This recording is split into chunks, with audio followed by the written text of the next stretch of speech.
Hello friends, आप सभी का स्वागत है अपने चैनल पर। आज फिर से हम एक पोम पढ़ेंगे जिसका नाम है द गिफ्ट ऑफ इंडिया, जो कि सरोजनी नायडू के द्वारा लिखी गई है। तो इस पोएम में वो ये पोएम उनके ऊपर लिख रही हैं जो इंडियंस थे, लेकिन जब उन्होंने लड़ाई लड़ी तो वो उन्होंने ब्रिटेन के लिए लड़ाई लड़ी थी। और वहाँ पे कई सारे हमारे जो आर्मी वाले हैं वो फ्रांस में शहीद हो गए थे, कुछ ब्रिटेन में शहीद हो गए थे। तो मतलब अपनी इंडिया में वो शहीद नहीं हो पाए और उनको यहाँ की ज़मीन भी नसीब नहीं हुई। तो और जिनके लिए वो लड़े वो लोग भूल गए उनका बलिदान। तो उस समय हमारे जब बहुत सारे आर्मी मरे थे जब ब्रिटेन के लिए हमने लड़ाई लड़ी थी। तो ये पूरी पोएम उन्होंने सरोजनी नायडू जी ने इनके ऊपर लिखी है, सोल्जर के ऊपर। तो वो बोलती हैं कि भारत माता बोलती है, मतलब वो खुद को यहाँ पे भारत माता को मतलब भारत माता बोला है उन्होंने, कि भारत माता बोलती है कि मैंने इस दुनिया को बहुत कुछ दिया है, अनाज दिया है और मैंने बहुत सारे गिफ्ट्स दिए हैं इन लोगों को। नेचर है, पेड़ पौधे हैं, फल फ्रूट, अनाज, मतलब हर चीज़ मैंने इनको, सोना मैंने इनको इतने सारा सोना, ज्वेलरीज, रूबल्स, मतलब मैंने इतना सब कुछ इन लोगों को दिया है। तो क्या अब भी कुछ बाकी रह गया है? अब क्या चाहते हो तुम मुझसे कि अब मैं क्या करूं? फिर वो बोलती है कि बहुत सारा खजाना जो गड़ा हुआ था मेरी छाती में उसको भी इन लोगों ने नोच कर और ईस्ट से वेस्ट ले गए वो लोग, मतलब ब्रिटेन के साइड में। जैसे उन्होंने हम लोगों को लूटा था ना कि हमारे देश में आके, हमारा देश सोने की चिड़िया कहलाता था, सारा सोना लेकर चले गए। तो वो बोलती है कि मेरी छाती में इतना सारा सोना था और उसको भी नोच कर ये लोग ले गए, मैंने तब भी कुछ नहीं कहा। और उसके बाद मैंने अपने बच्चों को, यहाँ पे वो सोल्जर्स की बात कर रही हैं, कि मैंने अपने बच्चों को उनके लिए लड़ने के लिए भी भेजा कि वो उनकी तरफ से लड़ेंगे, क्योंकि ब्रिटेन जो है ना वो हमारी आर्मी से लड़ाई करवाती थी जब किसी अदर कंट्री से लड़ाई होती थी उसकी। तो वहाँ पे भी मैंने अपने बच्चों को भेजा और मेरे बच्चे वहाँ पर मर गए, शहीद हो गए, आई मीन अमर हो गए, मर गए तो मतलब अमर हो गए वो लोग। लेकिन ब्रिटेन ने इतना भी कष्ट नहीं उठाया कि उनके डेड बॉडीज़ उनकी लैंड पर भिजवा दी जाए, आई मीन भारत पर भिजवा दी जाए। वो बोलते हैं अब भी तुम्हें मेरे से कुछ चाहिए, अब क्या दे दूँ मैं तुम्हें, मैंने सब कुछ तो दे दिया।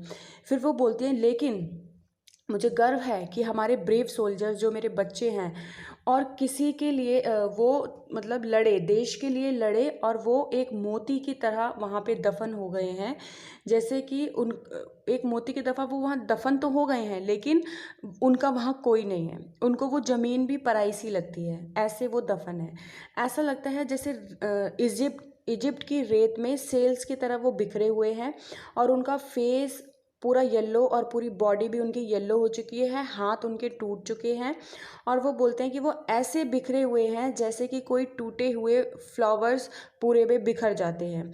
वो डिज़र्व नहीं करते कि वो वहाँ पर मतलब उनके साथ ऐसा सलूक हो कि वो दूसरे देश में अगर मर गए तो उनकी डेड बॉडी भी उनके घर तक ना आए या उनके फैमिली वालों को ना दिखाई जाए। माना कि फर्स्ट वर्ल्ड वॉर का टाइम था, बहुत हौच पौच हो रखा था सब जगह, लेकिन कम से कम उनकी डेड बॉडीज़ तो अपने इंडिया में आनी चाहिए थी। तो वो बोलते हैं कि ऐसे बिखरे, वो डिज़र्व नहीं करते थे ये सब, लेकिन फिर भी उनके साथ ये हुआ और वो मतलब वो मर गए बट उनको मरना नहीं था, वो मर के भी अमर हो गए। वे बोलते हैं क्या तुम नाप सकते हो, क्या तुम महसूस कर सकते हो उस दर्द को जो मैंने सहा है या मैंने देखा है अपनी आंखों से? क्या जो मैंने आंसू बहाए हैं तुम उन आंसुओं को समझ सकते हो, उन आंसुओं का दुख समझ सकते हो? और जो पेन मैंने देखा है अपनी आंखों से, अपने बच्चों को मरते हुए, वहाँ की मिट्टी को अपने बच्चों के खून से लाल होते हुए जो मैंने देखा है, क्या तुम वो महसूस कर सकते हो? तो फिर वो बोलती है कि इतनी तकलीफ के बाद भी मैंने इतना सब कुछ सहा, कि मैंने तुम लोगों को इतना सब कुछ दिया, सोना भी ले गए तुम, मेरे बच्चों को भी ले गए, उनकी डेड बॉडीज़ भी वापस तक नहीं करी तुम लोगों ने, वहीं पे दफन कर दी। मतलब इतनी तकलीफ सहने के बाद भी मुझे अपने बच्चों पर गर्व है कि वो लड़ते लड़ते वीर गति को प्राप्त हुए और वो शहीद हो गए। क्या तुम उस दुख को देख सकते हो? वो बोलती क्या तुम उस दुख को देख सकते हो जो मैंने देखा है? भारत माता बोलती है कि मैंने बहुत कुछ खोया है, अपने बच्चों को खोया है, मतलब सब कुछ मेरे बच्चे थे, मैंने उनको तक खो दिया तुम्हारे लिए। अब तुम मेरे से क्या चाहते हो? अब मतलब मैं क्या करूं, क्या चाहते हो तुम। फिर वो बोलती है जब ये वॉर ख़त्म हो जाएगी, जब ये फर्स्ट वर्ल्ड वॉर ख़त्म हो जाएगी, सब जगह शांति हो जाएगी, और तब तुम क्या करोगे कि वो जो सोल्जर्स हैं वो मर गए उनको याद करोगे, उनकी मेमोरेबल जगह बनाओगे, उनको मतलब कि बहुत इज्जत दोगे, रिस्पेक्ट करोगे। पर वो तो चले गए ना, उनकी तो डेड बॉडी वहीं पे दफन हो गई, अब यहाँ पे तो वो आ नहीं सकते, उनकी डेड बॉडीज को भी वहाँ पे सब पराया लगता है। उसके बाद चाहे तुम जो कुछ करो, बोलते तुम ये करोगे, उनको रिस्पेक्ट दोगे, मेमोरेबल थिंग्स बनाओगे, उनको श्रद्धांजलि दोगे, ठीक है, उनके रिस्पेक्ट में कि वो सोल्जर्स हैं जो अमर हो गए। फिर वो बोलती है कि उनको ऑनर भी दोगे तुम, वो जो अमर हो गए हैं, और मेरे बेटों को याद करोगे जिन्होंने तुम्हारे लिए लड़ाई करते करते वो उन्होंने अपने प्राण प्राण तक त्याग दिए, अपनी जान भी दे दी। तुम उनको कभी याद जरूर करोगे जिन्होंने तुम्हारे लिए लड़ते लड़ते अपनी जान तक दे दी और तुमने उनकी बिल्कुल परवाह नहीं करी।